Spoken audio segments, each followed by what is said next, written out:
You may recall a couple of months ago when we installed our WeBoost Destination RV cell booster out here at Black Lake. Well, it's off season, and since we've made that video, a lot of you have been wondering what we think of it. Was it worth the money? Is it doing what we want it to do?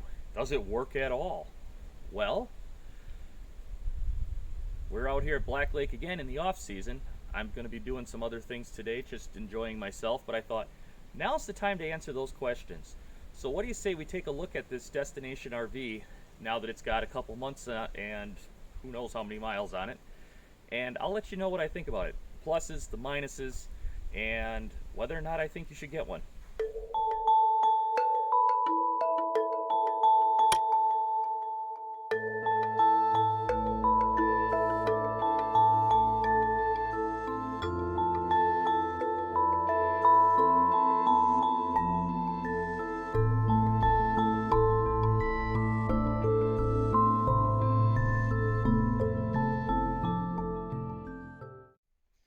Alright, so here we are at the back of the trailer, and you can see that thing goes way up there. It's at 25 feet full extension, and the coax is twisted around just so it doesn't flap in the breeze. There's the first mount point on the side of the trailer. We come down here to the second mount, and this actually brings up the first issue I have with this thing, and this is kind of my fault, but in the same token, I feel like it's something that could be easily fixed. During our time using it originally, the trailer settled and that mount slipped. It's still on there, it's tight, but it slipped because this base held on tighter than I thought it would. I thought for sure it would kind of just float up and down in that base and allow the trailer to settle. Well, it didn't. So because of that, that mount slipped. At some point I'm gonna have to clean that up and put some new adhesive on there, but for now it's holding.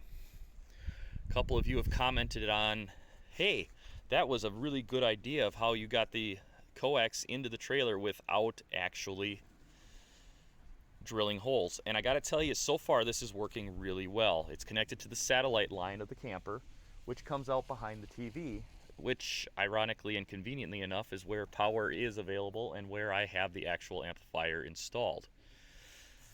WeBoost, in their literature for this thing, actually, and they do provide you with a flat piece of coax so that you can sneak it through the seals of your slide. And to me, for a more permanent installation like this, that just doesn't make sense. They market the Destination RV for someone who stays on site for a very long period of time, not someone that moves around. So if I'm buying something that's designed for someone that stays on site, why would I want to run it through my slide? That just seems like a temporary option and better for their Drive RV series. Let's head inside and I'll show you the rest of the installation. So here we are in the trailer. And if I pull some of this foliage aside here, you can see this white cable. This is actually the satellite line, and I've got it up over the radio, where it then comes down back here and into, let me get my supply of garbage bags out of the way here, into the booster. Now, this thing works very, very well, but there's a nuance. And I should have shown you that when I was outside, so I'll show you that in a little bit. But it comes in here, and then it goes out here, tucks down underneath, and then you can see where it's going through the wall there, which actually puts it underneath the shower. From there, it runs under the bathroom, or across the bathroom, under the sink, rather. And we'll come into the bathroom here.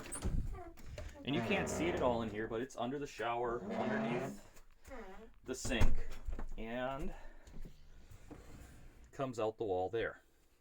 And I just temporarily have it strung up over the window, and right there's the internal antenna. Now, that provides really good coverage here in the bedroom. In fact, you can see I've got a phone sitting there. I've got our jetpack plugged in there. It works really well in the bedroom.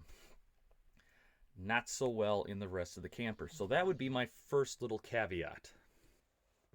So as I was saying, my first caveat with this booster is they say it's designed to cover the whole trailer, or at least a significant portion of it.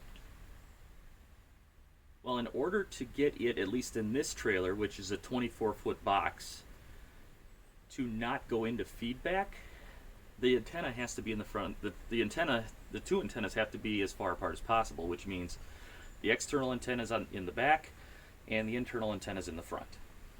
And they cannot face each other at all, otherwise they go into feedback and the whole amplifier shuts down.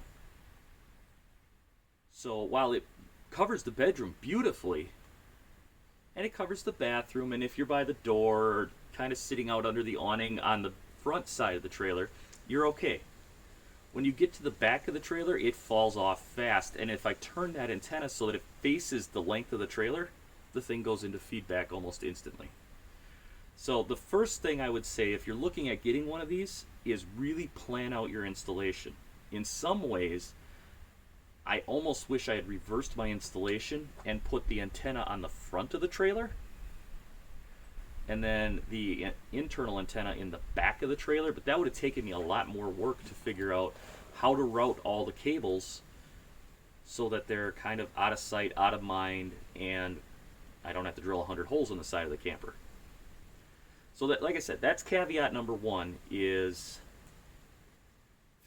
those antennas need to be quite a ways apart. When I did the math right now with the antenna 25 feet up and then the antenna next to the window in the front of the trailer, I'm about 28 feet apart, and that's just barely enough room. So I guess me personally, it works, it's fine. When I'm out here, my phone stays in the bedroom, I don't care. My kids, on the other hand, they like to carry their phones around, and they get frustrated when they can't do anything in the back of the camper. But hey, we're camping. You don't necessarily need to be able to be on Facebook the whole time. So, oh well. The other thing, and I actually emailed WeBoost about this because it was kind of driving me a little crazy. When we were camping in Michigan, first of all, T-Mobile worked at the campground we were at, but the rest of my family has Verizon, and they didn't. So they kept setting their phones outside the camper so that they could get a text or something, which that's fine. But I discovered that because those two antennas are so close, I really only have about 45 degrees off the back of the trailer. Now, you may have noticed in the intro clip that the antenna is actually pointing kind of at a 45 off the back of the trailer. And that's actually not pointing directly at the closest cell tower. The reason I'm doing that is because if I turn it any more towards that tower, I actually will go into feedback and the whole amplifier will shut down. So it's a balancing act. It takes no time to set it up, but if you don't know where you are in relation to the towers, and it can take some fine tuning to get it to where you get the best possible signal, best, most stability, best speed, and not go into feedback. Sometimes it'll be fine all day and it goes into overload at night. Well, that's because, believe it or not, cell signal's actually a little bit stronger at night due to the tower load being less. So you got to tweak the antenna away from the tower in order to compensate for that. Overall, we really do like the booster. It's not a purchase we regret at all. Definitely would have bought it again if I were to go back and do it all over. But I might have tweaked the installation a little bit. I don't know for sure how I would have tweaked it. But at the end of the day, it does what we wanted it to do, which is get us reliable communications out here at Black Lake so that we don't have to worry about somebody knocking on the door at 2 o'clock in the morning and needing to call for help, because we can do it. It's given us the ability to download our reports without putting the jetpack up into a tree. It does the job, and that at the end of the day is the best you could possibly hope for, is that it does what you need it to do. Is it as easy to set up as I would like? again, once it's installed, you know, just clip it into its brackets and aim it. That's not hard. But there's no, I guess it would be nice to have a way to read the incoming signal strength. So as I'm turning it, like have a meter on the amplifier that Stephanie could be looking at and saying, oh, you're losing signal strength, or oh, you're gaining signal strength. Just because there is no visual as to how you're doing. Which means that you have to have an app in order to find a tower. Well, if you have no signal, that can get a little problematic, I guess you could say, because you have, every time it goes into overload, you have to shut it down, make your adjustment, turn it back on, wait for it to go through its initialization sequence, and then see, does it go green and stay that way, or does it go red? And that, you know, so you got to sit there and tweak it until you find your signal, and that can be frustrating if you don't know where it is. So my recommendation there would be, don't be afraid to look up where the cell towers are at your destination before you go there, because if you just show up blindly, you can aim at it the closest town and you'll probably find something, but that might not work if the closest town has you shooting over the trailer, because now the two antennas are pointing at each other and the thing's not going to work. So you got to think about that when you're making your reservation. What way is my trailer going to be facing? Am I going to be able to point it at a tower? As it turned out, when we were in Michigan, I had to actually point at the second closest town in order to get a signal, because the closest town had me shooting over the trailer. So it's those little things you've got to think about. It's those little things you got to think about. Again, overall, absolutely love the thing. Do not regret buying it. There's a couple of caveats that, you know, if I were to redesign it, that I would consider. For example, I would make the indoor antenna less, I'd boost the signal less in the trailer and maybe set up multiple low gain antennas, you know, that so that I could have one in the front of the trailer and one in the back of the trailer without having to worry about interfering with the external antenna. Maybe I would have put a 35-foot pole up instead of a 25-foot pole to get more separation between the antennas.